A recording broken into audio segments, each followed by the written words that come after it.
আমার তারা মায়ের গলার মালা যদি সুন্দর হয় না, মনটা আমার এমনিই ভালো হয়ে যায়। আগের বৃহস্পতিবার যে মালাটা পরিয়েছিলাম সেটা ভালো ছিল না, আজকে যে মালাটা দেওয়া হয়েছে অসম্ভব সুন্দর। নীলাদ্রি সকাল সকাল বেরিয়ে গেছে, আমাকে ফুল ঠুল সমস্ত এনে দিয়ে গেছে। বাকি জিনিস তো আমি আগের দিনই বাজার করে এসেছিলাম।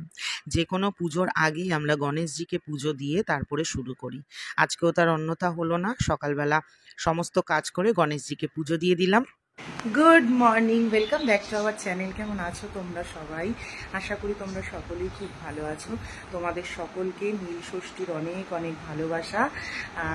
আশা করি, ভগবানের কাছে প্রার্থনা করি পৃথিবীর সকল সন্তানরা খুব ভালো থাকুক, সুস্থ থাকুক। আর এই যে আমার সন্তান, যার জন্য আমি নীলের উপোস করছি, তো আজকে আমি আমার মেয়ের জন্য উপোস করছি, আমার মা আমার জন্য উপোস করছে। তো আমরা এই প্রথমবার আমি নীলের উপোসে গঙ্গায় যাচ্ছি। তো আমি, মা যাচ্ছি, ওখান থেকে বৌদিরা আসবে। মা প্রত্যেক বছর গঙ্গায় যায় কাকিদের সাথে, তো কোনো কারণবশত এবছর কাকিরা যেতে পারছে না, সেই কারণে মা বলল আমিও যাচ্ছি, প্রথমবার যাবো গঙ্গায়। মা ডন্ডি কাটবে আর আমি নর্মাল পুজো দেব। তো আমাদের এখানের বারোমন্দির ঘাট তোমাদের দেখাবো, আমার সারাদিনের নীল ষষ্ঠীর উপোস কীভাবে করছি, পুজো কীভাবে করছি সেটাই তোমাদের দেখাবো। তো স্নান করে বলে নীলের দিন নতুন জামা পরতে, আমি নতুন নাইটি পরে নিয়েছি। সবার প্রথম গণেশ ঠাকুরকে পুজো দিয়ে শুরু করলাম। বাড়িতে এসে বাড়ির ভোলে বাবাকে জল ঢালবো। আর তোমরা জানো আমার কাছে কোনো উপোস, কোনো পুজো মানে ঠাকুরকে দেওয়ার আগে মানুষের জন্য আগে করা। আজকেও তার অন্যথা হবে না। দেখতে থাকো সারাদিনের ব্লগ, ভালো লাগবে। চল, এই যে আমি রেডি হয়ে গেছি। মা তোমাকে একটু দেখিয়ে দাও। এই যে মা, আমি আর মোহর রয়েছে। তো আমরা এখন, আমার লিপস্টিকটা একটু বেশি রেড হয়ে গেছে, মুছে নি।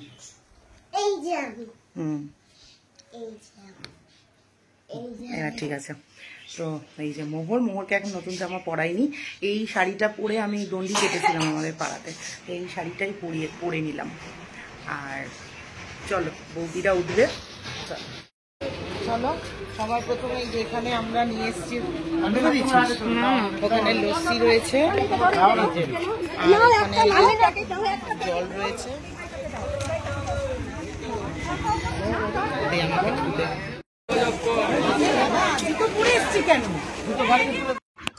আগের বছরও নীল পুজোতে তোমাদের মনে আছে দুধ আর জল দিয়েছিলাম, এই বছরও লস্যি দিচ্ছিলাম।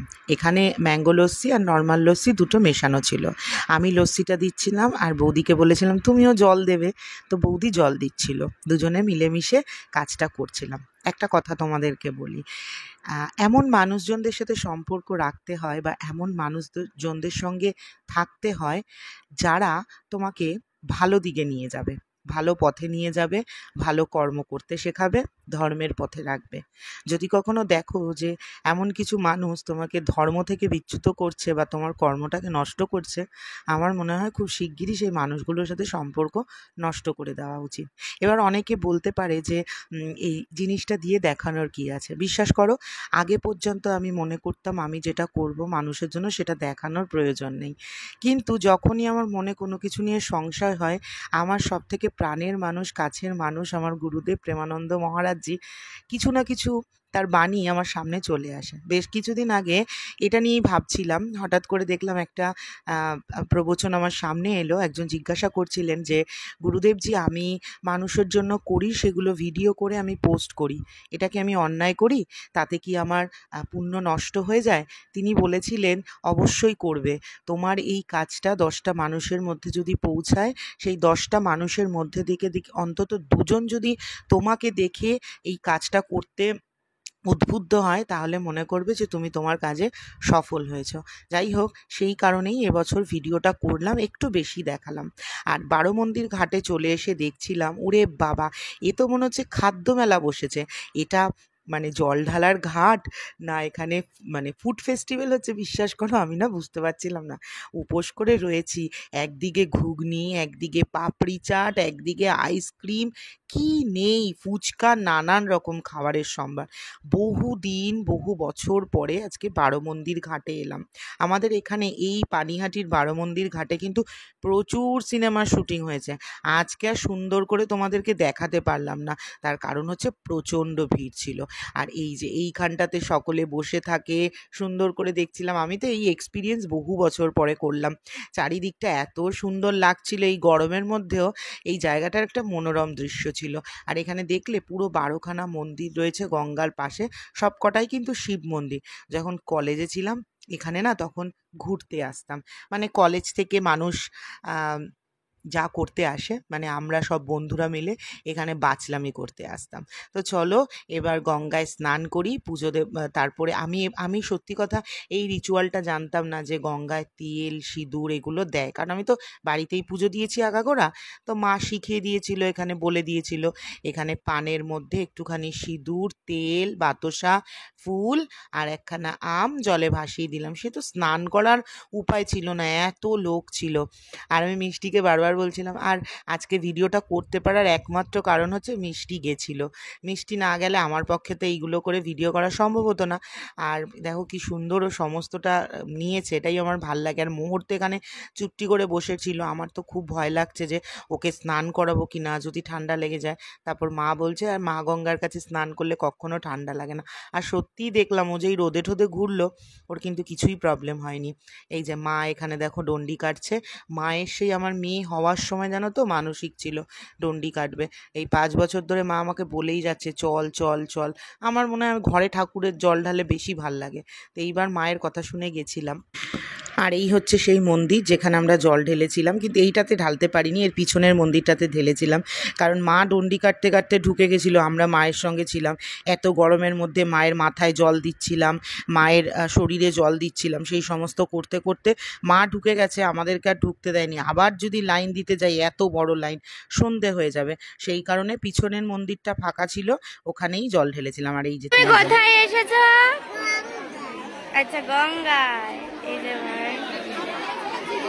দেখো মোহর আজকে নতুন জামা পরেছে। চোখ মুখ ফুলিয়ে ফেলেছে।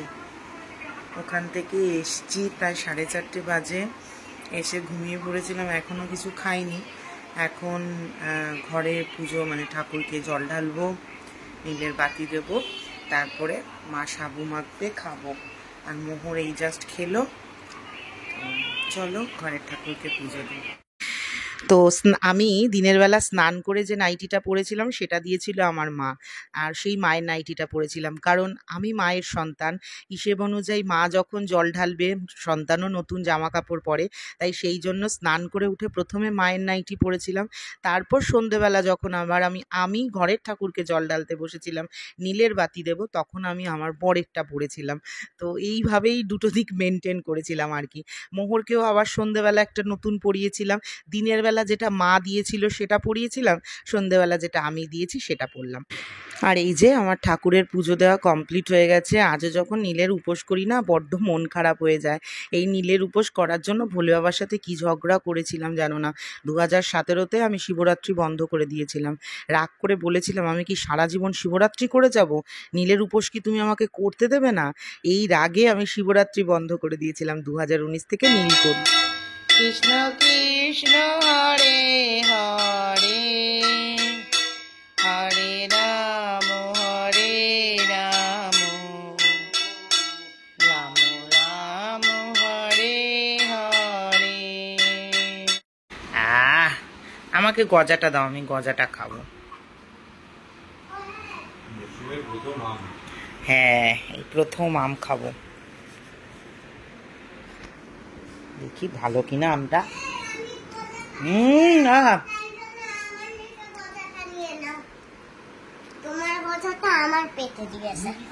পেটে দিয়েনি, প্লেটে দিয়েছে। এই গজাটা ভগবতী থেকে নিয়ে এসেছি, যা দারুণ খেতে না।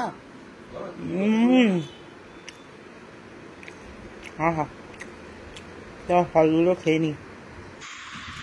এই সন্ধেবেলা ফল খাওয়ার পর রাত্রিবেলা মা এখানে সাবু মাখছিল, তার জন্য নারকেল কুড়াচ্ছিল। আমি প্রত্যেক বছর দিদার বাড়ি থেকে কাকি সাবু মেখে পাঠায়, ওই একটুখানি সাবু খাই। আর এই বছর মা সাবু মেখে দিচ্ছে। মা প্রত্যেক বছর মানে দিদার বাড়িতেই নীলের উপোস করে, আর এই বছর আমার সঙ্গে করছে যেহেতু কাকিরা নেই। তো এখানে মা সাবু ভিজিয়েছিল, ছোটো দানার সাবু। আমি আবার বড় দানার সাবু ভালো খাই না। আমার না সত্যি কথা বলতে আমার কাকির হাতের সাবু মাখা এত ভালো লাগে, তার কারণ হচ্ছে সেই ছোট্টবেলা থেকে আমি ক্লাস 5 থেকে শিবরাত্রি করা শুরু করেছি। তখন না এই সাবু মাখা খাওয়ার জন্য বিশ্বাস করো শিবরাত্রি করতাম। কাকি অঞ্জু পিসি দিদার বাড়িতে যে থাকতো, সেই অঞ্জু পিসি আর আমি দুজনে মিলে শিবরাত্রি করতাম। কাকি শিবরাত্রির দিন সন্ধেবেলা যে সাবুটা মেখে দিত, নারকেল, কাঁচা দুধ, আম, নানান রকম ফল, বেদানা, কালাকাঁদ দিয়ে, সে এর একটা অন্যরকম টেস্ট ছিল। মাও মেখেছিল, কিন্তু কাকির হাতেরটা যেন বেশি ভালো লাগে। মানে একদম প্রথম সাবু মাখা তো কাকির হাতে খেয়েছিলাম, ওই জন্য আমার মনে হয় কাকির হাতে সাবু মাখাটার বেশি টেস্ট। আর এখানে নীলাদ্রি বলছে, ওরে বাবারে কত চিনি দিচ্ছি, এ তো মনে হচ্ছে সারা বছরের সুগার একসাথে ইনটেক করে নিচ্ছি। আমিও যদিও মানে এত কিছু দেওয়ার পরেও এই যে কিছুক্ষণ আগে ফলটা খেয়েছিলাম না, এতটা গা পাকিয়ে গেছে যে জুত করে সাবু মাখাটা খেতে পারিনি। আসলে কি হয়, প্রত্যেক বছর তো আমি বাড়িতে জল ঢালি, 12টা 12:30টার মধ্যে আমার জল ঢালা হয়ে যায়। তারপরে কি করি আমি, মা ফলটা কেটে দেয়, মা তো 2:30 3টে নাগাদ গঙ্গায় যায়, তার আগে আমার এখানে আসে, ফল টল কেটে দেয়, আমি ওই দুপুরবেলাটা ফল খেয়ে নিই, সন্ধেবেলা কাকি সাবু পাঠায় সেটাই খাই। এবার কি হয়েছে, সন্ধেবেলা 1 রাউন্ড ফল খেয়ে নিয়েছি, মিষ্টি খেয়ে নিয়েছি, তারপরে যেন সাবুটা আর খেতে ইচ্ছা করছিল না। আবার সাবু মাখছি শুনে পাশের বাড়ির আম্মা আবার বলল যে একটুখানি সাবু মাখা আমাকে দিও। মানে সাবু মাখার ক্ষেত্রে তখন আর সাবু, সিন্নি এগুলো মানুষ চেয়েছে কি পরিমাণে খায়। যদিও এখন মানুষ একটু কনজারভেটিভ হয়ে গেছে, অনেকে আবার দেখি অন্যের হাতে মাখা সাবু খেতে চায় না, সাবু বা সিন্নি। আমাদের ওইসবের বালাই নেই, আমরা এইসব জিনিস খুব ভালো খাই, দরকার পড়লে চেয়েও খাই। এই তো সাবু মাখা কমপ্লিট। মা খাচ্ছে সাবু, বেচারা ভাত খায়নি সারাদিন আজকে, মাই মেখেছে।